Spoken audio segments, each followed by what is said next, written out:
Okay, let's learn to graph with our calculator to solve that problem. Yeah. So, I want to graph some function that I erased, which was what? A of r is 2 pi r squared plus 710 over r. What the heck, man? Yeah. Okay, so get your calculator out and on. So I'm going to start with off calculator, on calculator. Ooh.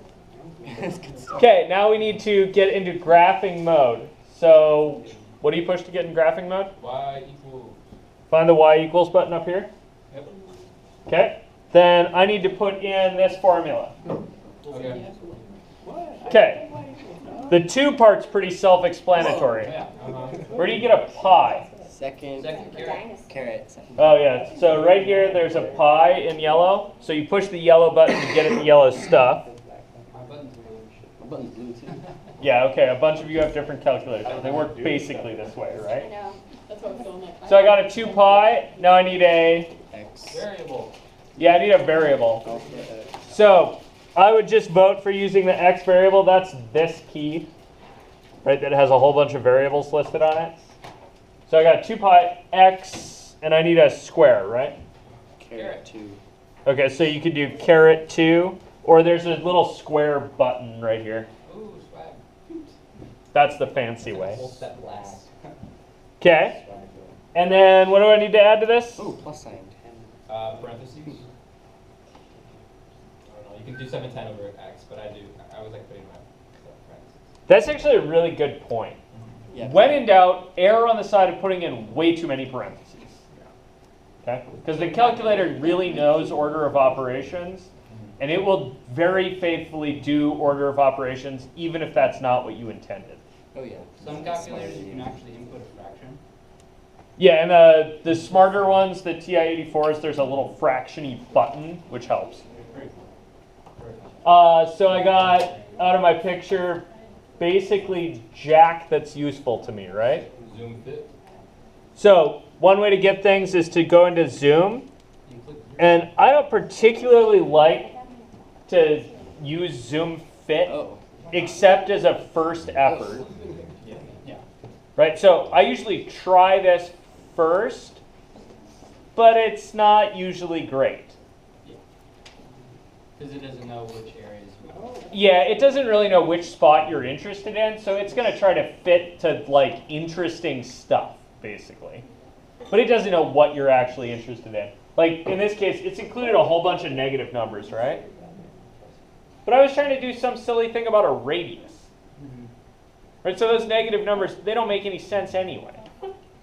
You guys see that? Yeah. So. And then this picture is really kind of messy, right? So you can clean it up a little bit by going into Window.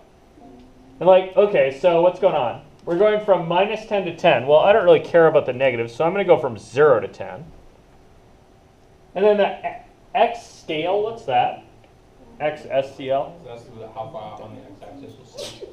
That's you. No, wherever it puts the That's for little each unit? tick marks. Yeah, that's the tick marks on this thing. So if you look at the y-axis, the y-axis is going from negative 3,000 to positive 3,000, right? And it's still ticking every 1 unit, right? So let's make those ticks more reasonable.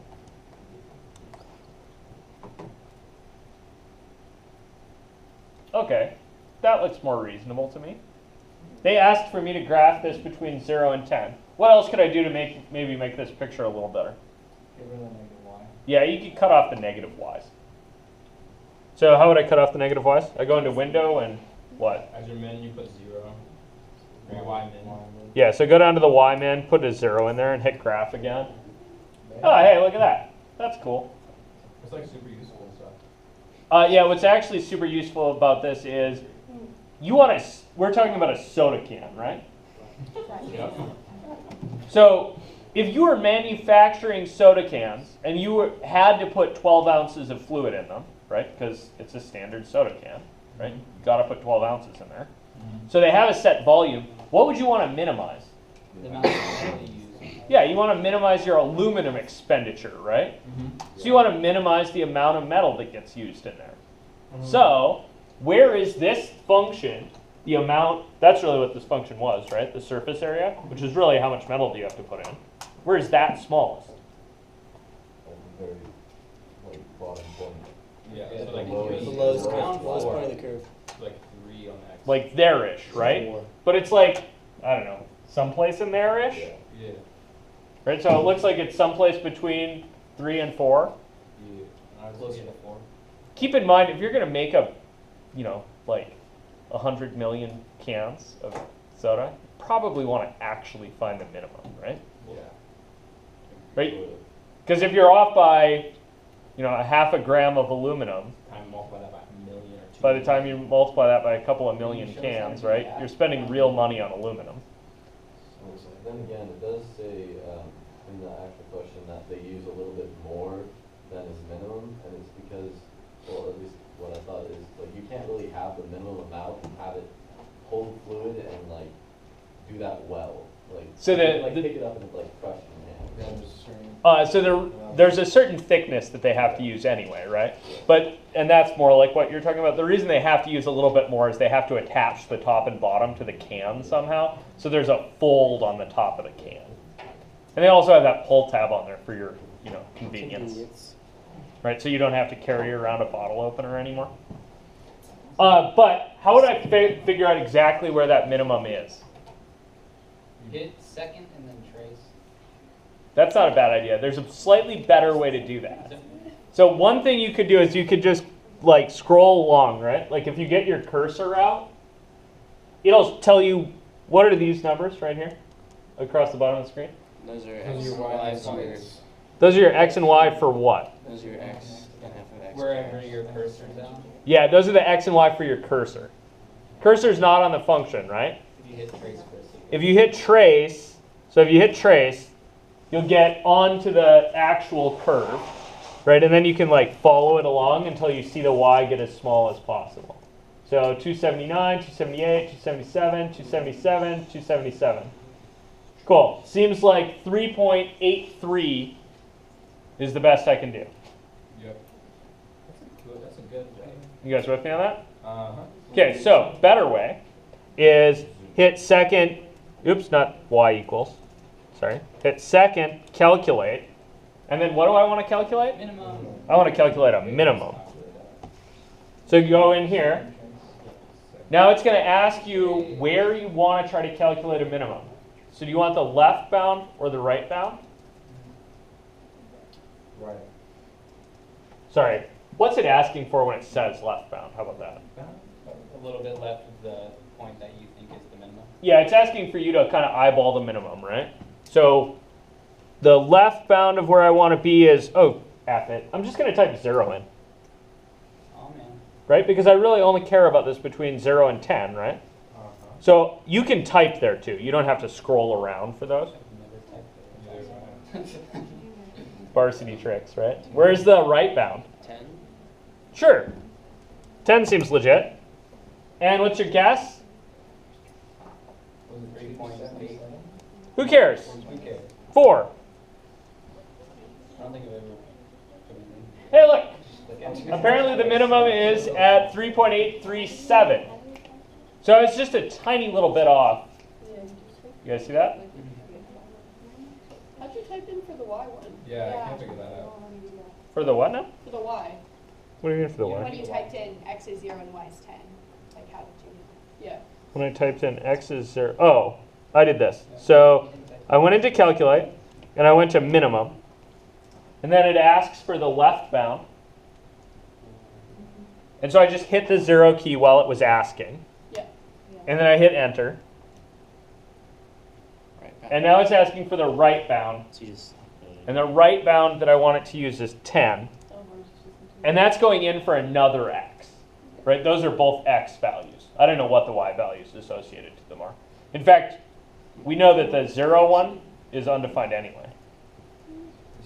And then I want it to go in between those two. And my guess is just someplace. 3 or 4. And the reason it's asking you for a guess is that the thing that your calculator uses to do this is called Newton's method, which you'll learn in calc class. Like, that's actually how your calculator does this. If you start with a better guess, it gets to the answer faster, Oh, I see.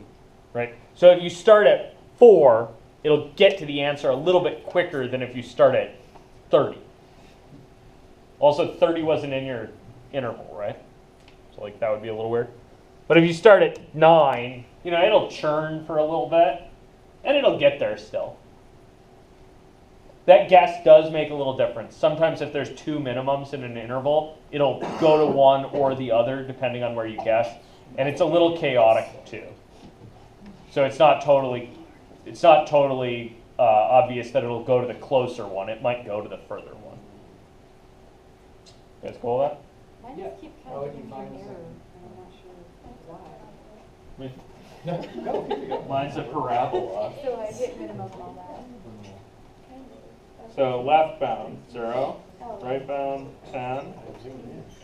Oh, yours is clever enough to notice. I don't know if this will show up. You can turn the brightness down. I could turn the brightness down. Oh, F it. It says, error invalid, attempted to use a variable or function where it is not valid. And that's the 0. That's 0. Yeah, that's that left bound of 0 kicking in. Okay. So if you go back in there, You just type 1. so if you go back in and instead guess 1 and 10,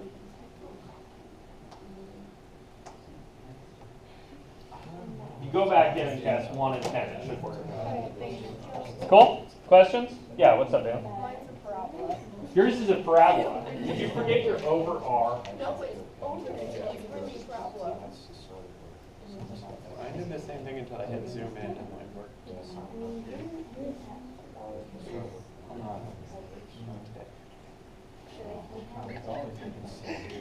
Spot on. We see each other probably. Oh. No, like, You have any? Oh. Does it have any? I'd be surprised if you knew that reference was What did we end up? Okay, try. If it doesn't work now, you bought a calculator that only graphs parabolas. No, you gotta.